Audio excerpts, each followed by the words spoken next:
If you're already collecting Social Security or about to, what just changed in 2026 could directly impact the size of your monthly check, and most people have no idea it's already happening. Right now, as of January 1st, 2026, the SSA has put 6 major rule changes into effect, and they aren't just small tweaks. Your 2.8% COLA raise already hit your January check, bumping the average benefit up to $2,071 a month. The full retirement age is now locked at 67 for anyone born in 1960 or later, no exceptions. The earnings limit for working retirees jumped to $24,180 before any benefit gets withheld. And if you're a teacher, firefighter, or government worker who got hit by the old WEP and GPO rules for decades, those are gone. Eliminated. Millions of public sector retirees are now seeing their full benefits restored. But here's what nobody's talking about. A brand new $6,000 senior tax deduction just passed, and most retirees don't even know they qualify for it. That's money you've already earned, and you could be leaving it on the table right now. Stay with me, because in this video, I'm breaking down every single change, what it means for your wallet, and exactly what you need to do before it's too late. So let's start with what most people felt on the very first day of January, that COLA increase that finally hit bank accounts across the country. The Social Security Administration confirmed a 2.8% cost of living adjustment for 2026. And while some people were hoping for more, this raise is still real money when you look at it the right way. The average retired worker is now receiving around $2,071 per month, which is up from roughly $1,127 last year.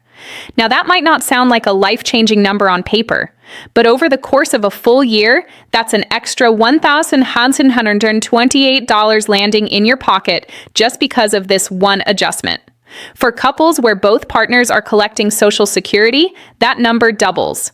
And here's the thing, that COLA raise isn't just applied to retirement benefits.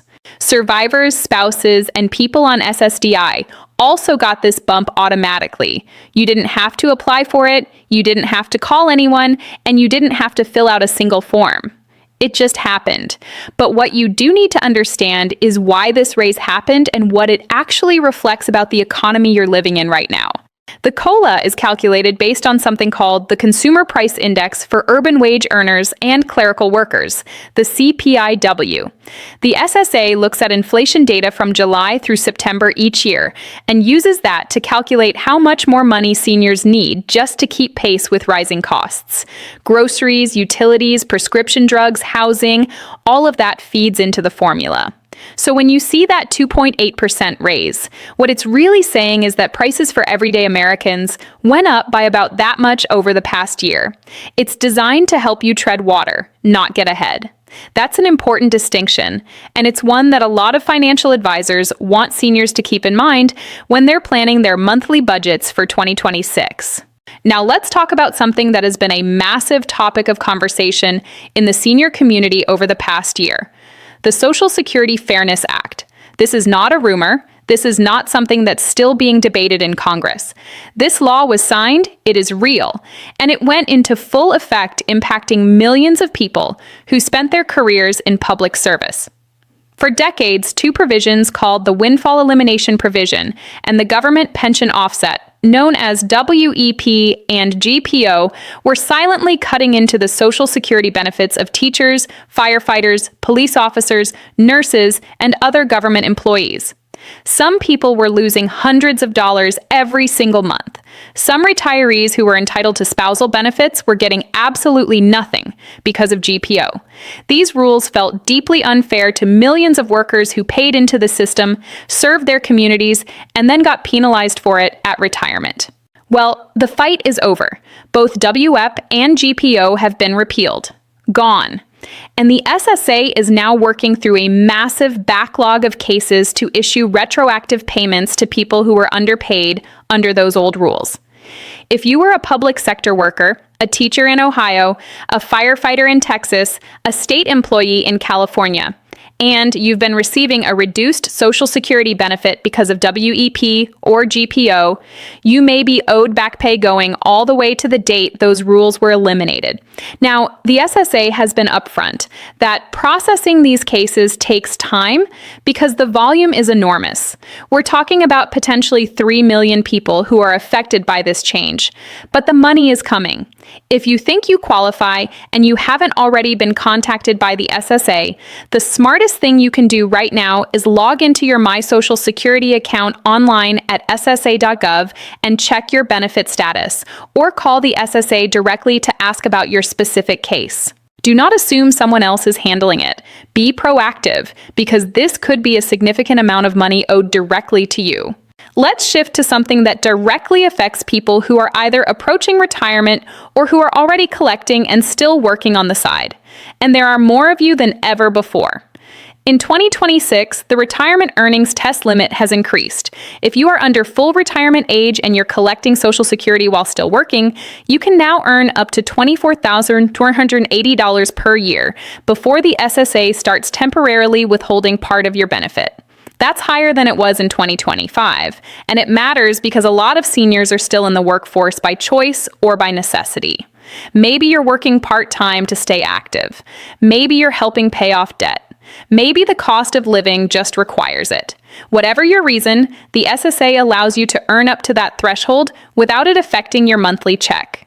Once you cross that threshold, for every $2 you earn above the limit, $1 of benefits gets temporarily withheld.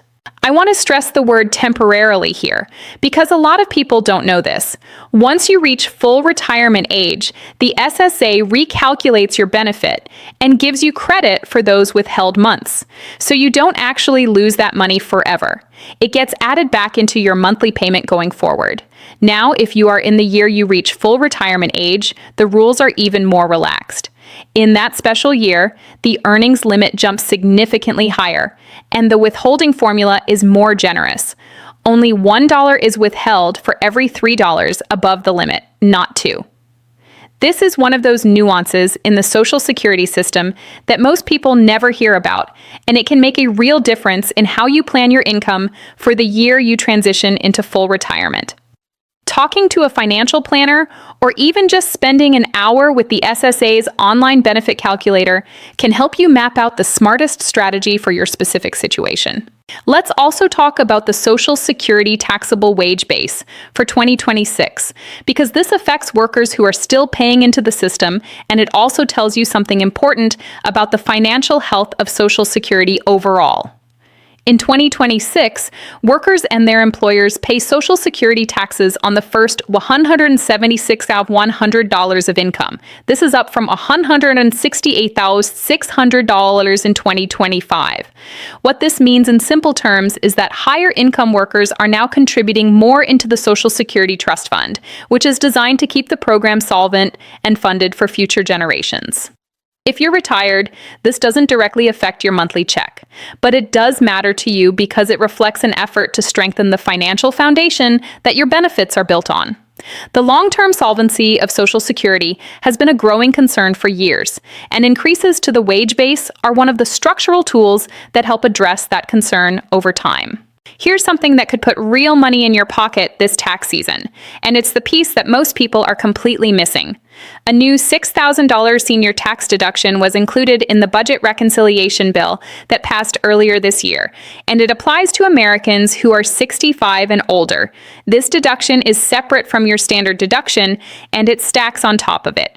For a married couple, both over 65, that's potentially $12,000 in additional deductions off your taxable income. Now, the details of exactly how this deduction is structured and whether it phases out at higher income levels are things you'll want to confirm with a tax professional, because the IRS issues its own guidance on implementation. But the core point here is simple. If you are 65 or older and you are filing your taxes for 2026, you need to be asking your accountant or tax preparer specifically about this senior deduction. Do not just let them run through your return the same way they always have. Ask directly. This is a newer provision, and not every preparer is going to flag it automatically. Now let's talk about Medicare, because Social Security and Medicare are so deeply connected in retirement that you really cannot talk about one without addressing the other. In 2026, the standard Medicare Part B premium increased slightly, which means that for most seniors who have their Part B premium automatically deducted from their Social Security check, the net increase from the COLA adjustment was partially offset by that premium hike. This is something that happens almost every year. The COLA goes up, and then Medicare premiums take a bite out of it. The SSA and CMS do coordinate these numbers so that most beneficiaries don't see their net Social Security payment actually go down because of Medicare premium increases, but it does eat into your raise. This is why understanding your explanation of benefits and your Medicare summary notice matters. Make sure you know exactly what is being deducted from your check and what you're getting in return for those premiums, especially if your coverage needs have changed. Let's spend a moment on something that doesn't get nearly enough attention: the importance of your My Social Security online account and what you can do with it right now that most people aren't doing. At SSA Gov My Account, you can check your full earnings history going all the way back to your first job. You can see your estimated benefit at different retirement ages. You can check the status of any application you've submitted. You can verify your direct deposit information. You can even request a replacement Social Security card.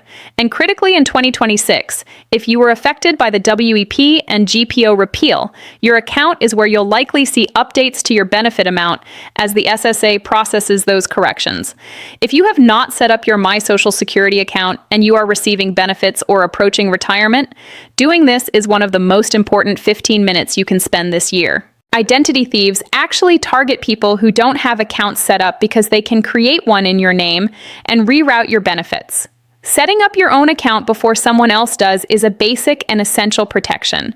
Something else worth discussing in 2026 is the growing number of seniors who are navigating Social Security while also dealing with significant debt: credit cards, medical bills, even student loans.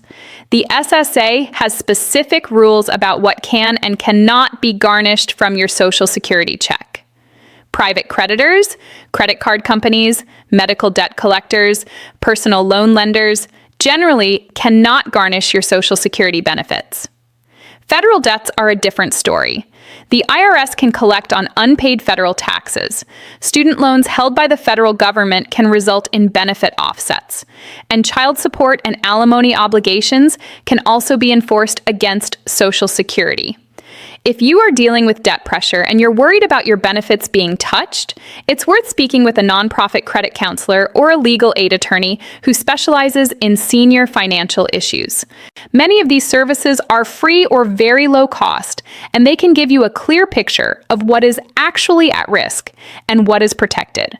Let's also address something that causes confusion every single year: survivor benefits and spousal benefits, and how the 2026 changes interact with those. If your spouse passes away, you may be entitled to receive their Social Security benefit instead of your own if it's larger.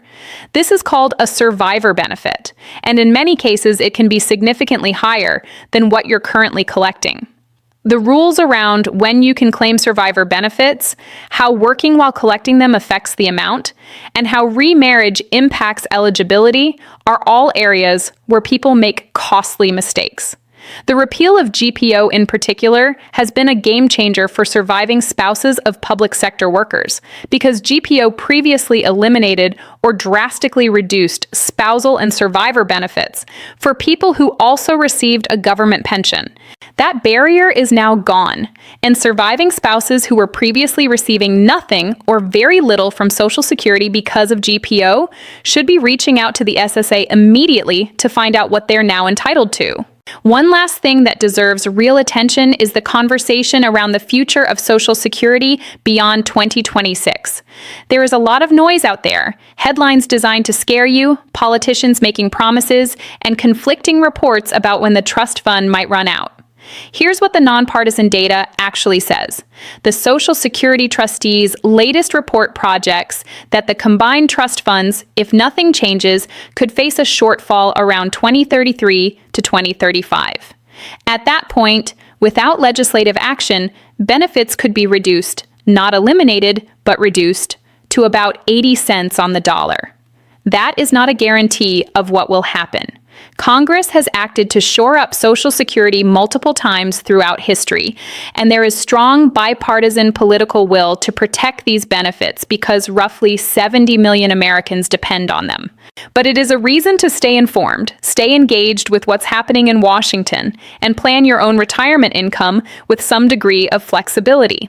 Social Security was never designed to be your only source of income in retirement, but for tens of millions of Americans, it is the foundation. And protecting that foundation matters more in 2026 than it has in years.